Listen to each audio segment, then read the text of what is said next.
আরে মোবাইলটা সরাও না। ইংরেজি করে নিন।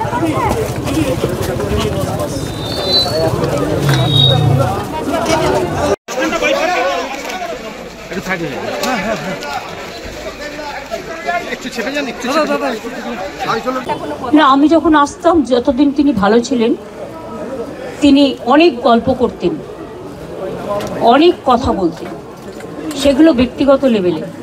আমি সেসব কথা বাইরে আনতে চাই না। আমার সাথে দেখা হয়েছে সিঙ্গুর আন্দোলনের পরে, গোপাল গান্ধী যখন গভর্নর ছিলেন, একটা সুন্দর পরিবেশে আলোচনা হচ্ছিল। গোপাল গান্ধী তখন জিজ্ঞেস করলেন, আচ্ছা বলুন তো, ভরা থাক গানটার অন্তরাটা কি? উনিও বসেছিলেন, আমিও বসেছিলাম। আমি তখন বলেছিলাম, যে পথে যেতে হবে সে পথে তুমি একা, নয়নে আধার রবে, ধ্যানে আলোক রেখা। এই ঘটনাগুলো আমার মনে পড়ে। 92-তে যখন দাঙ্গা হয়, আমি ছুটে গিয়েছিলাম মহাকরণে, আমার কিছু দরকার আছে কিনা সাহায্য।